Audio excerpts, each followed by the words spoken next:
Hi hello ನಮಸ್ಕಾರ, welcome to ಸಿನಿಫೋರ್ಟ್. Director Guruprasad ಅಂದ್ರೆ ಬೇರೆ ತರಹದ ಸಿನಿಮಾಗಳ ಜೊತೆಗೆ ಎಕ್ಸ್ಪೆರಿಮೆಂಟಲ್ ಸಿನಿಮಾಗಳನ್ನು ಮಾಡಿ ಗೆದ್ದು ತೋರಿಸಿದವರು. ಅಂಡ್ ಇವಾಗ ನಿರ್ದೇಶಕ ಗುರುಪ್ರಸಾದ್ ಮತ್ತು ನವರಸ ನಾಯಕ ಜಗ್ಗೇಶ್ ಅವರ ಕಾಂಬಿನೇಷನ್ ಅಲ್ಲಿ ಮಠ ಮತ್ತು ಎದ್ದೇಳು ಮಂಜುನಾಥ ಸಿನಿಮಾಗಳ ನಂತರ ಮತ್ತೊಮ್ಮೆ ರಂಗನಾಯಕ ಸಿನಿಮಾದಲ್ಲಿ ಒಂದಾಗಿದ್ದಾರೆ. ಇನ್ನ ರಂಗನಾಯಕ ಅಂದ ತಕ್ಷಣ ನಮಗೆ ನೆನಪಿಗೆ ಬರೋದು ಪುಟ್ಟಣ್ಣ ಕಣಗಾಲ್ ಅವರ ನಿರ್ದೇಶನದ ರಂಗನಾಯಕಿ ಸಿನಿಮಾ. ಆದ್ರೆ ಈ ಸಿನಿಮಾಗೂ ಆ ಸಿನಿಮಾಗೂ ಯಾವುದೇ ಸಂಬಂಧ ಖಡಾಖಂಡಿತವಾಗಿ ಇಲ್ಲ ಅನ್ನೋದನ್ನ ಚಿತ್ರತಂಡ ಈಗಾಗಲೇ ಕನ್ಫರ್ಮ್ ಮಾಡಿದೆ. ಅಂಡ್ ರಂಗನಾಯಕ ಸಿನಿಮಾವನ್ನ ನಿರ್ಮಾಣ ಮಾಡಿರೋದು ನಿರ್ಮಾಪಕ AR ವಿಖ್ಯಾತ್ ಅವರು ತಮ್ಮ ವಿಖ್ಯಾತ್ ಸ್ಟುಡಿಯೋದ ಮೂಲಕ ನಿರ್ಮಾಣ ಮಾಡಿದ್ದಾರೆ. ಅಂಡ್ ಈ ಸಿನಿಮಾ ಇದೇ ಮಾರ್ಚ್ 8ಕ್ಕೆ ತೆರೆ ಮೇಲೆ ಬರ್ತಿದೆ. ಇವಾಗ ಟ್ರೈಲರ್ನ ರಿಲೀಸ್ ಮಾಡಿದ್ದಾರೆ. ಟ್ರೈಲರ್ ನೋಡಿ ನಮ್ಗೆ ಏನನ್ನಿಸ್ತು ಹೇಳ್ತೀವಿ ಬನ್ನಿ. ಈ ಕತೆ ನಡೆಯೋದು 1911ರಲ್ಲಿ, ಅಂದ್ರೆ ಕನ್ನಡ ಚಿತ್ರರಂಗ ಶುರುವಾಗೋದಕ್ಕೂ ಮೊದಲು.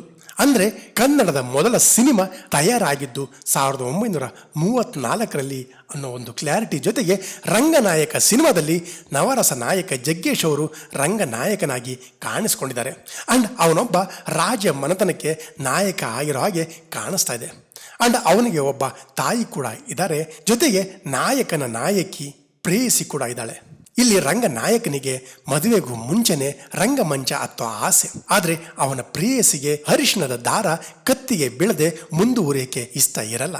ಇಲ್ಲಿ ತಾಯಿಯಾಗಿ ಚೈತ್ರ ಕೊಟ್ಟೂರವರು ಇದ್ರೆ, ಪ್ರೇಯಸಿಯಾಗಿ ರಚನಾ ಅವರು ಕಾಣಿಸ್ಕೊಂಡಿದ್ದಾರೆ.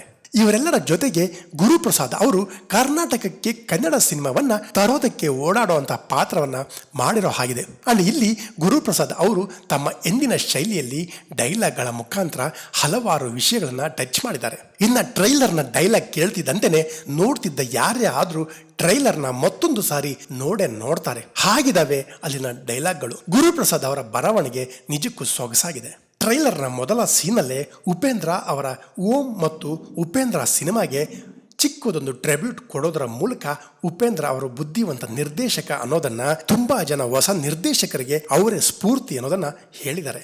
ಜೊತೆಗೆ ಸುಮಲತಾ ಅವರು ಲೋಕಸಭೆಗೆ ಆಯ್ಕೆಯಾಗಿ ಹೋದಂತ ವಿಚಾರವನ್ನು ಸಹ ಇನ್ನ ಸಿನಿಮಾದ ವಿಶ್ಲೇಷಣೆ ಮಾಡಿರೋದು. ಅಂದ್ರೆ C=MC² ಅನ್ನೋದು. ಇಲ್ಲಿ ಥಿಯರಿ ಆಫ್ ರಿಲೇಟಿವಿಟಿಯನ್ನ ಹೇಗೆ ಸಿನಿಮಾಗೆ ಅಪ್ಲೈ ಮಾಡಬೇಕು ಅನ್ನೋದನ್ನ ಹೇಳಿರೋದು. ನಿಜಕ್ಕೂ ಮುಂದಿನ ಪೀಳಿಗೆ ಇದನ್ನ ಅರ್ಥ ಮಾಡ್ಕೋಬೇಕು ಅಂತ ಹೇಳ್ತೀನಿ. ಇನ್ನು ಈ ಒಂದು ವಿಚಾರದಲ್ಲಿ ಓಂ ಸಾಯಿ ಪ್ರಕಾಶ್, ಗಿರೀಶ್ ಕಾಸರವಳ್ಳಿ, ಕಲ್ಪನಾ, ಸೀಲ್ ಚಂದ್ರು, ಕೊನೆಗೆ ಶಿವಣ್ಣ, ಸುದೀಪ್, ಡಿ ಬಾಸ್, ಯಶ್ ಎಲ್ಲರನ್ನು ಟಚ್ ಮಾಡಿದ್ದಾರೆ.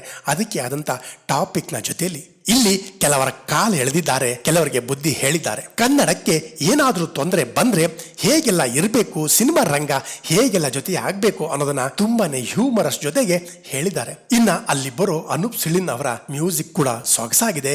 ಅಂಡ್ ಅವರು ಕೂಡ ಸ್ಕ್ರೀನ್ ಮೇಲೆ ಕಾಣಿಸ್ಕೊಂಡಿರೋದು ಇಷ್ಟ ಆಯ್ತು.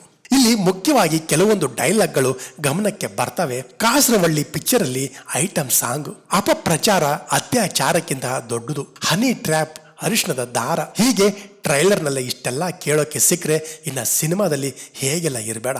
ಇನ್ನ ಕರ್ನಾಟಕಕ್ಕೆ ಕನ್ನಡ ಸಿನಿಮಾ ಹೇಗೆಲ್ಲ ಬಂತು, ಅದರ ಹಿಂದಿನ ಕಷ್ಟ ಹೇಗೆಲ್ಲ ಇತ್ತು ಅನ್ನೋದನ್ನ ಕಾಮಿಡಿ ಮೂಲಕ ಹೇಳೋ ಪ್ರಯತ್ನ ಮಾಡಿದ್ದಾರೆ ನಿರ್ದೇಶಕ ಗುರುಪ್ರಸಾದ್ ಅವರು. ಇನ್ನ ಟ್ರೈಲರ್ನಲ್ಲಿ ಹೆಚ್ಚೇನು ಕಥೆಯನ್ನ ಬಿಟ್ಟು ಕೊಟ್ಟಿಲ್ಲ, ಆದ್ರೂ ಟ್ರೈಲರ್ ಎಂಗೇಜಿಂಗ್ ಆಗಿದೆ. ಪ್ರೇಕ್ಷಕರು ಸಿನಿಮಾ ನೋಡೋಕೆ ಥಿಯೇಟರ್ಗೆ ಬರೋ ಹಾಗೆ ಮಾಡುತ್ತೆ ಅಂತ ಹೇಳ್ತೀನಿ. ಇದಿಷ್ಟು ಟ್ರೈಲರ್ ನೋಡಿ ಹೇಳಬೇಕು ಅನಿಸಿದ ವಿಚಾರ.